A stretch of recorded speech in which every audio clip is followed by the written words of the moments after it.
A very big जय Hind to all of you। आप सभी छात्र छात्राएं स्टूडेंट्स जो मुझे इस वक्त स्क्रीन पर देख रहे हैं, आप सभी लोगों का तहे दिल से मैं doctor Imran Ahmad Khan, director M academy, स्वागत करता हूं। साथ ही आज के इस वीडियो में अप्रिशिएट करता हूं मैं आपके उस एफर्ट को, उस कंसिस्टेंसी को और उस कंटिन्यूटी को जो आप इंस्टीट्यूशन के और अपने टीचर्स के द्वारा करी जाने वाली मेहनत पर अपनी तरफ से दिखा रहे हैं। यकीन मानिए आपको इसका बहुत ही सकारात्मक परिणाम, पॉजिटिव रिजल्ट जल्दी ही आपके एग्जाम्स में आपको मिलेगा। याद रखिए, कभी भी नॉलेज वेस्ट नहीं होता है। ओके, चलिए इनको याद रखिएगा जो वर्ड्स मैंने बोले। अब हम आज अपने टॉपिक की तरफ आते हैं। हमारा कॉन्स्टिट्यूशन का जो अगला हिस्सा है, वहां हम किसी एक पद को लेकर नहीं चलेंगे, बल्कि हम कुछ छोटे छोटे इश्यूज को, पॉइंट्स को, टॉपिक्स को पिकअप करेंगे और उन्हें समझेंगे। ऐसा मैं क्यों कर रहा हूं? क्योंकि मैंने आपको शुरू में भी बताया कि किसी एक ही चीज को लगातार करते रहने से कहीं ना कहीं हमारे दिमाग में उसको लेकर एक फटीगनेस आती है, एक बोरियत महसूस होती है। मैं उसको आपको चेंज कर करके देता रहूंगा, लेकिन याद रखिए आपका सिलेबस कहीं से भी मूल रूप से जो आपको बताया गया वो नहीं छूटेगा। ओके, हमारा आज का टॉपिक है गाइस पंचायत।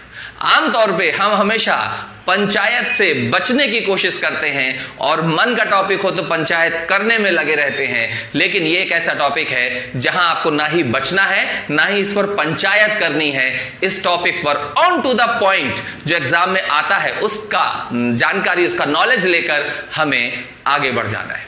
जी हां, पंचायत एक ऐसा शब्द है, इस तरह का वर्ड है जिसका कोई इंग्लिश प्रोनाउंसिएशन नहीं है। क्यों? इससे पता चलता है कि ये वर्ड हमारी ही कंट्री से ओरिजिनेट हुआ और हमारी ही कंट्री में यूज होता है। स्क्रीन की तरफ आप देखेंगे तो आपको काफी सारी जानकारी मिलेगी जिसे आप अपनी कॉपी में नोट भी कर सकते हैं, लेकिन फिलहाल जो मैं आपको बता रहा हूं उसकी तरफ ध्यान देने की कोशिश ज्यादा कीजिए। पंचायत हमारे देश में, हमारे संस्कृति में वैदिक काल से लगातार उपयोग होता आ रहा शब्द है। वैदिक काल, इतिहास में आपने पढ़ा है ऋग्वैदिक काल, वैदिक काल, जिसके बाद आता है उत्तर वैदिक काल। वैदिक काल से हमारे यहां से सेकेंड मिलेनियम से यूज होने वाला एक वर्ड पंचायत, जिसका हम आज भी उपयोग करते हैं। फर्क बस इतना है कि समय समय पर इसकी संरचना में परिवर्तन होते रहे, लेकिन आज वर्तमान में पंचायत को जिस पॉइंट ऑफ व्यू पर यूज किया जाता है वो पॉइंट ऑफ व्यू है कि हम केंद्रीकरण शक्ति का जो होता है हमारे देश में, सत्ता में, संविधान में, उसे बदलने की कोशिश करते हैं, यानी डिसेंट्रलाइजेशन ऑफ द पावर। मैं आपको बताना चाहूंगा कि हमारे देश में नॉन पर्सनालिटीज में सबसे पहले महात्मा गांधी जी के द्वारा इस व्यवस्था की तरफ इशारा किया गया था और उन्होंने इसके बारे में पूर्ण स्वच्छंद रूप से बोला भी था। फर्क इतना था कि वह अपनी तरफ से एक शब्द उपयोग करते थे जिसे उन्होंने कहा था ग्राम स्वराज। ग्राम स्वराज मिलता जुलता शब्द है, गांधी जी का एक न्यूज़पेपर था हिंद स्वराज, उसी से मिलता जुलता ग्राम स्वराज। अब ये ग्राम स्वराज और पंचायत की कनेक्टिविटी कैसे, जरा समझिएगा।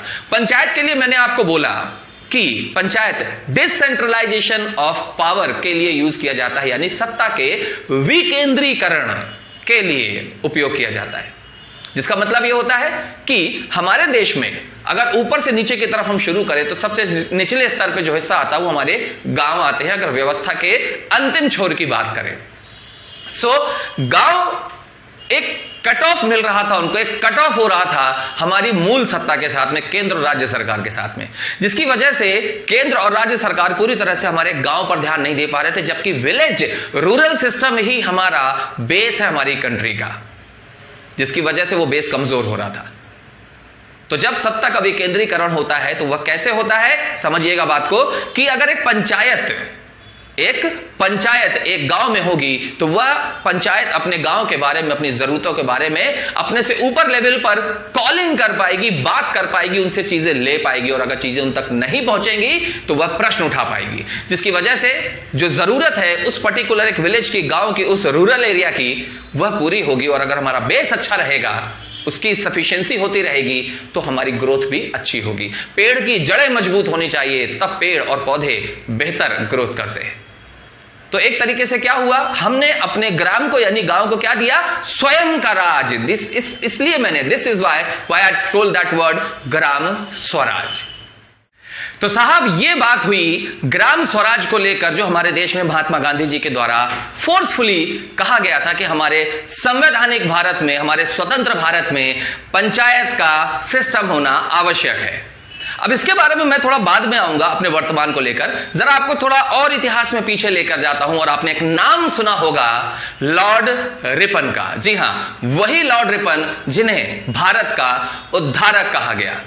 इसमें कोई दो मत नहीं कि उन्होंने बहुत सारे ऐसे इंप्लीमेंटेशंस, रूल्स एंड रेगुलेशंस के हमारे इंडिया में किए जिससे हमें बहुत सारे फायदे हुए। लेकिन फिलहाल हमें उनके एक पर्टिकुलर पॉइंट के बारे में पढ़ना है। बाकी की डिटेलिंग तो आज जब हिस्ट्री पढ़ेंगे तो मैं आपको पढ़ाऊंगा ही। और वो पर्टिकुलर पॉइंट है कि एक फैक्ट जुड़ता है लॉर्ड रिपन के साथ में, और वह यह है कि हमारे देश में, जैसा आप स्क्रीन में देख सकते हैं, कि लोकल गवर्नेंस, स्थानीय सत्ता, स्थानीय स्वशासन लेकर आने का श्रेय, लाने का श्रेय लॉर्ड रिपन को जाता है। मैंने आपसे बताया कि इतिहास में कई बार इस तरह की व्यवस्था का उपयोग हमारे यहां होता रहा है, जिसे हम आज पंचायती राज व्यवस्था भारत की बताते हैं। लेकिन इसके पहले नाम बदलते थे, व्यवस्था और उसका उद्देश्य वही होता था। तो वो लोकल गवर्नेंस जो हमारे इंडिया में आई थी, स्थानीय स्वशासन जो हमारे देश में था, रिपन के द्वारा एप्लीकेबल किया गया था हमारे स्टेट्स में, हमारे रीजन एरियाज में, हमारे अर्बन एरियाज में, रूरल एरियाज में। वही आज एक एग्जाम्पल बनता है जो पंचायत की चीजों को आगे लेकर जा रहा है। मैं उदाहरण के लिए आपको बताना चाहूंगा कि 1947 में बिहार पंचायती एक्ट राज एक बना था। बिहार पंचायती एक्ट बना था 1947 में। तो Bihar was the first state to applicable for this panchayat system. लेकिन अब आप कहेंगे कि हमने तो किताबों में सर नागौर के, राजस्थान के नागौर जिले के बारे में पढ़ा और आंध्र प्रदेश के बारे में, मैं वहां भी आऊंगा। लेकिन आपको समझना पड़ेगा कि क्वेश्चन का डिफरेंशिएशन कैसे हो रहा है। मैं आपको यहां बताना चाहूंगा कि किस तरह से चीजें बदलती हैं। गौर से देखिएगा, मैं बात करता हूं भारत में फर्स्ट पंचायत की, मैं बात करता हूं फिर उसके बाद गणतंत्र भारत में पंचायत की। अब इसी टॉपिक पर मैं दो प्रश्न उठाऊंगा। पहला होगा जिला, डिस्ट्रिक्ट, गणतंत्र भारत का पहला डिस्ट्रिक्ट और गणतंत्र भारत का पहला राज्य। तो याद रखिए, जब भी हम भारत में पहली पंचायत की बात करें तो 1947 में हम बिहार लिखेंगे, जहां पर गणतंत्र शब्द का उपयोग नहीं हुआ है। और जब गणतंत्र भारत में आएंगे तो उसका पहला जिला जो आप समझ रहे थे और जो आप जानते हैं वो नागौर ही है, और पहला राज्य है आंध्र प्रदेश। सो जैसा आप स्क्रीन में अभी आपने देखा और मैंने आपको लिखकर बताया कि जब बात आती है भारत का पहला राज्य, अगर उसमें ऑप्शन में 1947 बिहार दे रहा है तो आपको उसे लगाना है। लेकिन अगर गणतंत्र भारत उसी प्रश्न में पूछा गया है तो उसमें आपको यह देखना है कि गणतंत्र भारत में, यानी जब हमारा कॉन्स्टिट्यूशन एप्लीकेबल हो गया, हम रिपब्लिक हो गए, 26 जनवरी हमने मना ली पहली, उसके बाद की बात आती है तो आपको जब पहला जिला पूछा जा रहा है तो आपको नागौर लिखना है, और जब आपसे पहला राज्य पूछा जा रहा है तो आपको आंध्र प्रदेश लिखना है। राइट। सो मैंने आपको बताया कि हमारे देश में फोर्सफुली इस बारे में बात की थी, पंचायत के बारे में बात की थी, हिंद ग्राम स्वराज के बारे में, ग्राम स्वराज के बारे में महात्मा गांधी ने, और लोकल गवर्नेंस का सिस्टम हमारे यहाँ रिपन, लॉर्ड रिपन लेकर आए, जिसके बाद बिहार में उसी चीज को अडॉप्ट किया गया था बिहार पंचायती एक्ट के रूप में। और जब गणतंत्र भारत की बात आती है तो हम नागौर और आंध्र प्रदेश के बारे में बात करते हैं। इसके बाद हम थोड़ा सा आगे चलते हैं, वर्तमान समय की बात करते हैं। सिस्टम को मैं भी आगे कंटिन्यू करूंगा, आप थोड़ा फैक्ट्स की तरफ जाइए। फैक्ट्स में हम सबसे पहले ये देखेंगे कि हमारे यहां 24 अप्रैल को पंचायती दिवस, राज दिवस मनाया जाता है। इसके पीछे भी एक छोटी सी हिस्ट्री है, छोटी सी हिस्ट्री, फैक्चुअल हिस्ट्री। हम बस ये जानते हैं कि पंचायती राज दिवस मनाया जाता है, लेकिन इसके पीछे जानने योग्य जो बात है डिटेलिंग में उसको एंड कर दी है, वो ये कि हमारे यहां जो पंचायत का सिस्टम था उसका जो गवर्नेंस था वो हर वर्ष अपना एक एनुअल डे मनाता था जो 24 अप्रैल को होता था पंचायत दिवस के रूप में। लेकिन इसे राष्ट्रीय पंचायत दिवस, जी हां, नेशनल पंचायत डे, पहले नेशनल डे नहीं था, राष्ट्रीय पंचायत दिवस 24 अप्रैल को घोषित किया गया हमारे पूर्व प्रधानमंत्री आदरणीय मनमोहन सिंह साहब के द्वारा 2010 में कांग्रेस के कार्यकाल में। जी हां, कांग्रेस के कार्यकाल में, फिर से रिपीट कर रहा हूं मैं, 2010 में माननीय पूर्व प्रधानमंत्री मनमोहन सिंह साहब के द्वारा इसे राष्ट्रीय पंचायत दिवस घोषित किया गया। पंचायत दिवस, इसके पहले से पंचायत संस्थान जो हमारा नेशनल लेवल का था वो मनाता आ रहा था। तो ये एक जानकारी थी। अब इसको मैं कॉन्स्टिट्यूशन से जोड़ता हूं और कॉन्स्टिट्यूशन में इसके बारे में आर्टिकल 40 में राज्य को निर्देश मिलते हैं और आर्टिकल 243 में, जी हां, 243 में क्या होता है, इसकी एक्सप्लेनेशन मिलती है कि कैसे इसका निर्माण होगा और क्या इसकी वोकैब्स होंगी। अब जरा समझिए इसे कैसे याद कर सकते हैं हम।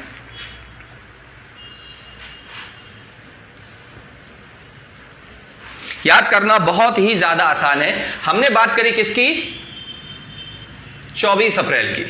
किसकी, 24 अप्रैल की। तो बहुत सिंपल है, अगर हम 2 हटा दें तो यहां 0 डाल दीजिए तो आर्टिकल नंबर 40 हो जाता है। और अगर हम फिर से 24 लिखते हैं और यहां 3 लगा देते हैं तो ये आर्टिकल नंबर 243 हो जाता है। तो आर्टिकल 40 में, जो मैं आपको पढ़ा चुका हूं पहले ही वीडियोस में, आर्टिकल 40 में निर्देश दिए गए राज्य के नीति निर्देशक तत्वों के अंतर्गत, डायरेक्टिव प्रिंसिपल्स के अंतर्गत, और 243 में हमने क्या किया, पंचायत का निर्माण कैसे होगा उसके बारे में जानकारी ली है। नाउ अब हम वापस आते हैं अपने उसी पॉइंट पर जहां पर हमने आपसे बात की थी पहले कि हमारे देश में पहली बार पंचायत के, गणतंत्र भारत में पहली बार पंचायत के बारे में टॉपिक उठा तो वो नागौर था। उसके बाद हमने आंध्र प्रदेश, तो उसकी डेट्स की तरफ चलते हैं। जैसा कि मैंने आपको बताया कि पहली बार हमारे देश में किसी ने फोर्सफुली पंचायत के बारे में बात की थी ग्राम स्वराज के रूप में, तो वो महात्मा गांधी थे। उनका बर्थ डेट है 2 अक्टूबर। तो जब आपको याद रखना हो नागौर को तो उसकी डेट भी याद रखनी है, और वो है क्या, 2 अक्टूबर 1959। हम जब अपने नंबर सिस्टम की तरफ आते हैं, जी हां, हम अपने नंबर सिस्टम की तरफ जब आते हैं, जो मैंने रिलेशन बताया 0 to 9, तो याद रखिए 9 नंबर का वर्ड मीनिंग होता है नेगेटिव, और पंचायत एक नेगेटिव वर्ड काउंट होता है, और नेगेटिविटी है जहां कोई ना गौर कर रहा हो आप पर। जी हां, ऐसी जगह जहां कोई भी ना गौर कर रहा था, यानी आपकी तरफ ध्यान नहीं दे रहा था, ना गौर कर रहा था आपकी तरफ, तो आपने क्या किया, वहां पर पंचायत महात्मा गांधी के बर्थडे से, क्योंकि उन्होंने बोला था, लागू कर दी। और उसके ठीक देखिए हमने पढ़ा है कितना, 11, 9 के बाद 11, अब ये 11, ठीक 11 अक्टूबर। अब ये मैंने क्यों वर्ड यूज किया, देखिए 9वीं अनुसूची में, सॉरी 9वें भाग में बात आती है किसकी, पंचायत की, जबकि 11वीं अनुसूची में बात आती है पंचायत की। देखिए 9 भी मिल गया और उसके बाद 11 भी मिल गया। तो 11 अक्टूबर को हमने क्या किया, आंध्रा को पहला ऐसा राज्य बनाया जो देश का पहला राज्य हुआ जहां पर हमने सिस्टम को, पंचायत सिस्टम को एप्लीकेबल किया। लेकिन याद रखें अभी तक ये संवैधानिक नहीं हुआ है, कॉन्स्टिट्यूशनल नहीं हुआ है। मैं आपको यहां क्लियर करना चाहूंगा कि ये संवैधानिक होने का और कॉन्स्टिट्यूशनल स्टेटस का वर्ड मीनिंग क्या होता है। जब तक हमारे संविधान के अंदर किसी भी पॉइंट पर हम यह ना लिख दें कि यह संविधान के अंतर्गत आता है, तब तक वह चीज संवैधानिक नहीं होगी। यानी पंचायत तब तक संवैधानिक नहीं है जब तक हमने कि संविधान में उसके वर्णन को कहीं संशोधित नहीं किया है। और उसके अलावा हमारे सिस्टम में हो सकती है, जैसे आईपीसी सीआरपीसी, वो हमारे सिस्टम में है, न्याय के सिस्टम में, न्याय का सिस्टम, न्याय जो है वह शब्द संविधान में है, लेकिन आईपीसी सीआरपीसी संविधान में लिखा नहीं गया, वो एक अलग कानूनी प्रक्रिया है, वो भारतीय दंड संहिता के अंतर्गत आता है, इंडियन पिनल कोड के अंतर्गत। ठीक है, तो यहां पर मैंने आपको बताया कि नागौर एक जिला जहां इस सिस्टम को हमने स्टार्ट किया, और ठीक 9 दिन बाद 11 अक्टूबर को हमने आंध्र प्रदेश में इसको लागू किया। और इसके बाद एक लंबे समय तक हमने इसमें काट छाट करते रहे, समितियां बनाकर इनके बारे में जानकारी लेते रहे, और जो सुधार होता रहा, तो जब हमें लगा कि यह सुधार हो चुका है, तो फिर हमने, गौर से मेरी बात को सुनिएगा, बहुत इंपॉर्टेंट है, आपको लगेगा कि मैं गलत बोल रहा हूं लेकिन सही है, वो है वर्ड 1992। जी हां, आप कहेंगे सर ये तो 1993 है। नहीं, बिल्कुल सही, आप भी सही हैं, लेकिन प्रॉब्लम यह है कि मैं भी सही हूं। आप आधे सही हैं, मैं पूरा सही हूं, तो आप भी पूरे सही हो जाइए। जरा समझिए, 1992 में हमारी पंचायत का एक्ट, हमारी पंचायत का एक्ट बना। क्या बना? एक्ट बना। 1992 पंचायती एक्ट बना, लेकिन 1993 में 73rd कॉन्स्टिट्यूशनल अमेंडमेंट, 73वां संविधान संशोधन करके नरसिम्हा राव जी की सरकार के कार्यकाल में पंचायत को संवैधानिक दर्जा दिया गया। याद रखिए, गांव में पंचायत है तो वो पंचायत है। पंचायत का वही स्वरूप जब नगर में एप्लीकेबल किया जाता है तो वह नगर पालिका हो जाता है। इसीलिए 74वां संविधान संशोधन जो म्यूनिसिपैलिटीज यानी नगर पालिका के लिए था, वह भी 1993 में ही हुआ था। फिलहाल आप अपना ध्यान नगर पालिका से हटाकर यहां पर रखिए कि 1992 में क्या हुआ? पंचायत एक्ट बना, एक्ट।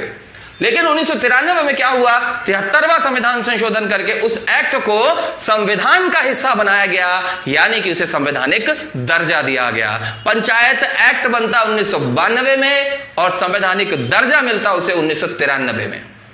ओके, सो उम्मीद मैं ये कर रहा हूं कि आप इस बात को समझ गए होंगे। लेकिन अब इसके बाद एक और बात आती है कि ये जो एक्ट बना था, सबसे पहली बार एक्ट यानी पंचायत एक अधिनियम बना था, वह कहां बना था? तो याद रखिए, नॉर्मली हमें काम करने के लिए बोला जाए तो हमें कोई दिक्कत नहीं होती, लेकिन अगर नियम आधारित यानी अधिनियम, नियम आधारित काम करने बोला जाओ तो लगता है कि क्या नाटक है, ये कर्नाटक है। यानी अधिनियम पहली बार कर्नाटक में बने हैं। याद रखिए, फिर से मैं बोल रहा हूं, पहला जिला गणतंत्र भारत, स्वतंत्र भारत का पहला जिला नागौर, पहला राज्य आंध्र प्रदेश। 2 अक्टूबर 11 अक्टूबर 1959 की ही बात हो रही है। लेकिन जब आपसे पूछा जाए पंचायत के अधिनियम पहली बार कब बने, तो वो 1992 में। पंचायत को संवैधानिक दर्जा कब मिला? 1993 में, 73वें संविधान संशोधन में। और पहला राज्य जिसने अधिनियम आधारित नियम बनाकर उसे एप्लीकेबल किया वह कर्नाटक था। एक और प्रश्न आता है कि अधिनियम आधारित पहले पंचायत चुनाव किस राज्य में हुए? तो वो हमारा महान मध्य प्रदेश है। वो इंतजार कर रहा था कि आप अधिनियम बनाओ और हम उसका कॉपी पेस्ट करें और चुनाव करवा दें। तो याद रखिए, अधिनियम पहले बनते हैं कर्नाटक में। नाटक करने वाली बात है नियमों पर आधारित काम करना, और उनकी कॉपी करके सबसे पहले अधिनियम आधारित चुनाव किसने करवा दिए? एमपी ने। नेक्स्ट, इसके बाद क्या चीज है जो हमारे लिए महत्वपूर्ण हो सकती है? तो याद रखिए, पंचायत को मैंने बताया कि पंचायत क्या है? एक ऐसा सिस्टम है जो सत्ता के विकेंद्रीकरण पर यानी कि डिसेंट्रलाइजेशन ऑफ द पावर के लिए बनाया गया है कि निचले स्तर पर या ऐसा स्तर, हमारे जनसंख्या का ऐसा स्तर, समाज का ऐसा स्तर जिसे हेल्प की जरूरत है, वहां तक वह हेल्प पहुंच सके, वो सशक्त हो सके। तो याद रखिए, उसमें 2 हिस्से हैं। पहला हिस्सा आप स्क्रीन में भी देख सकते हैं, मेरे बोर्ड में भी देख सकते हैं। पहला हिस्सा है कि हमारे SC ST के जो भी भाई बहन हैं उनके क्षेत्रों तक यह व्यवस्था पहुंचे, क्योंकि रूरल एरियाज में मैक्सिमम वही लोग रहते हैं।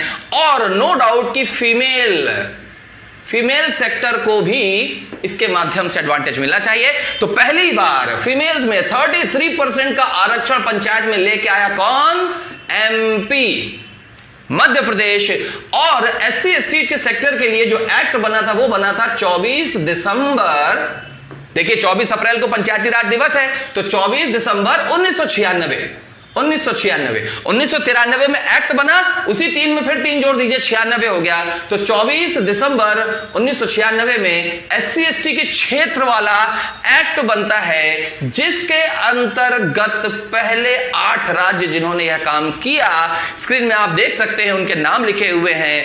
महाराष्ट्र, गुजरात, कर्नाटक, राजस्थान, मध्य प्रदेश, आंध्र प्रदेश, उड़ीसा, हिमाचल प्रदेश। ठीक है, ये सारे राज्य, पहले 8 राज्य जिन्होंने 24 दिसंबर से 1996 से लगने वाला SC ST को एडवांटेज देने वाला उसमें एक पार्ट जोड़ा और उसे एप्लीकेबल भी किया, जबकि मध्य प्रदेश 33% का बेनिफिट देने वाला महिलाओं को पहला राज्य बनता है। इसके बाद हम बात करेंगे, जो अगला पार्ट होगा वो बहुत बहुत बहुत ज्यादा इंपॉर्टेंट है और आपको उसको ध्यान रखना पड़ेगा, वो है इसकी समितियां। स्टूडेंट्स इस बात को बहुत गौर से सुनिएगा, क्योंकि पंचायत में इनके फैक्ट्स में जो सबसे ज्यादा महत्वपूर्ण मुझे लगता है और हमेशा से रहा है, वह है पंचायत से संबंधित समितियां। आमतौर पर सभी स्टूडेंट्स यही सोचते हैं कि वो 4 समितियां हैं, हमें उसे पढ़ लेना है, बाकी की जरूरत नहीं है। लेकिन आज इस वीडियो में आपको पंचायत से संबंधित सारी महत्वपूर्ण समितियां और उनके निर्माण समय के जानकारी मिलेगी, और यह भी पता चलेगा कि कौन सी है जिसे आपको सबसे ज्यादा याद रखना है। आप स्क्रीन में देख सकते हैं, वहां पर बहुत साफ शब्दों में पंचायत समितियों के नाम लिखे हुए हैं। पहला नाम बलवंत राय मेहता समिति का है, दूसरा कृष्णामचारी समिति, उसके बाद तख्तमल स्टडी ग्रुप है, उसके बाद अशोक मेहता समिति, पीवी के राय समिति, एलएम सिंघवी समिति, थुंग समिति और एस मोहिंदर सिंह समिति।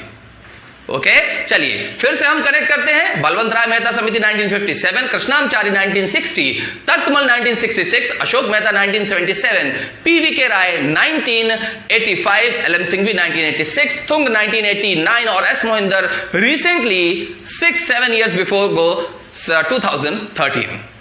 लेकिन इसमें से जो आपको सबसे ज्यादा महत्वपूर्ण है वह पहली बलवंत राय मेहता समिति, उसके बाद चौथी अशोक मेहता, पांचवी पीवी के राय और दूसरी अशोक मेहता, पांचवी पीवी के राय और एलएम सिंघवी। कहने का मतलब मैंने आपको सीक्वेंस बताया है कि अगर हम इनके सीक्वेंस की बात करें तो पहली समिति बलवंत राय महत्वपूर्ण है, उसके बाद फिर जो सीक्वेंस में चौथी अशोक मेहता थी वो महत्वपूर्ण है, पांचवी पीवी की राय महत्वपूर्ण है और छठवीं एलएम सिंघवी महत्वपूर्ण है, जिसमें से एलएम सिंघवी ही वह समिति है, गौर से सुनिए, एलएम सिंघवी ही वह समिति है जिसके कहे गए सभी निर्देशों का पालन वर्तमान समय में हमारी पंचायत राज्य अधिनियमों के अंतर्गत सरकार के द्वारा किया जाता है।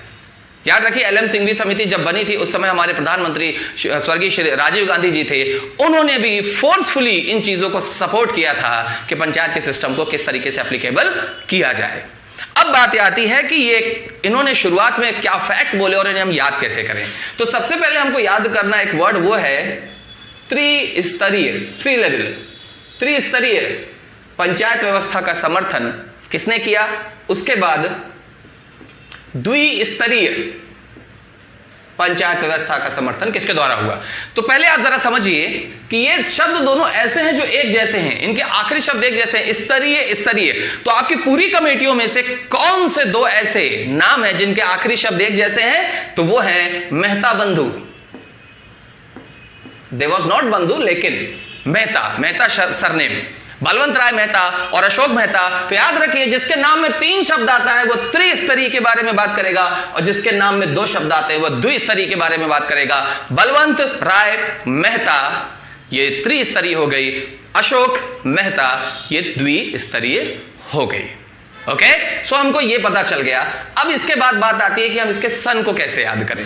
तो इसके सन को याद करने के लिए आपको ज्यादा एफर्ट नहीं मारना है, बस अपने नंबर सिस्टम को याद रखना है और उसी को याद रख के हम सारे काम कर सकते हैं। नंबर सिस्टम को हम लेकर चलें तो बलवंत राय मेहता के लिए हमको जो नंबर मिलता है, इकाई का नंबर लेंगे हमेशा 7, और उसके बाद कृष्णामचारी मैंने बोला आपके लिए इतना महत्वपूर्ण नहीं है, आगे उसको कनेक्ट कर सकते हैं। तख्तमल भी आपके लिए इतना महत्वपूर्ण नहीं है, लेकिन अशोक मेहता आपके लिए इंपॉर्टेंट है, इनके लिए 7 ले लो, 2 डबल सत्ते मिल रहे हैं। फिर उसके बाद अगली है पीवी के राय, इसमें हमको कौन सा वर्ड मिल रहा है, 5 मिल रहा है जो एमपी का लकी नंबर होता है, और एलएम सिंघवी हमारे लिए इंपॉर्टेंट है, लक्ष्मी मल सिंघवी नाम है, उसमें हमें 6 मिल रहा है। कैसे जोड़ेंगे देखिएगा, बलवंत राय मेहता यानी हम बल का प्रयोग करते हैं अपनी सक्सेस के लिए, और डबल सक्सेसफुल राजा कौन था, अशोक महान डबल सक्सेस लिया था, तो बल का प्रयोग अपनी सक्सेस के लिए, अशोक महान डबल सक्सेस। कौन सा राज्य, एमपी, याद रखिएगा एमपी, पीवी के राय, पी के कुछ भी पी लिया अंदर गई और राय देना शुरू कर दिया, 2 पैग अंदर गए और राय देना शुरू कर दिया कि आपका एग्जाम कैसे निकलेगा, घर में बैठ के पढ़ो, कहीं जरूरत नहीं है जाने की। तो पीवी के राय देने वाले हमारे स्टेट के, मध्य प्रदेश के लोग एमपी, और लक्ष्मी मल सिंघवी। याद रखिए, वर्तमान समय में हमारे भारत में जो भी किन्नर वर्ग है, हमारे उस किन्नर वर्ग के जो हेड हैं, जो किन्नर एक अखाड़ा बना उसकी हेड है, उनका नाम ही है लक्ष्मी, और किन्नरों के लिए हम 6 नंबर यूज करते हैं, तो वो किन्नर कनेक्ट हो गया। सो इस बात को ज्यादा तूल ना देते हुए मैं अब यही कहूंगा कि पंचायत अब एक ऐसा शब्द है आपके लिए जो पूरी तरह से आपकी जानकारी में आ चुका है। आपके लिए बस इतना ही जानना जरूरी है, इससे ज्यादा की जानकारी आप बड़ी किताबों में खुद स्वयं घुसकर इन्वॉल्व होकर उसमें कनेक्ट होकर ले सकते हैं। आपके एग्जाम के लिए जो जरूरी था वो मैंने आपको बता दिया है। उम्मीद मैं ये करता हूं कि इसे आप बेहतर तरीके से, सशक्त तरीके से पढ़कर फिनिश करेंगे और अगले वीडियो में जहां से मैं शुरू करूंगा वहीं से आप भी आगे शुरू करेंगे। तब तक के लिए आप सभी से मैं विदा लेता हूं, इस उम्मीद के साथ कि आप, आपका परिवार, आपका समाज सभी स्वस्थ होंगे, मस्त होंगे। Thank you so much. Take care of yourself and your family and your career. आज के वीडियो में इतना ही। जय हिंद टू ऑल ऑफ यू।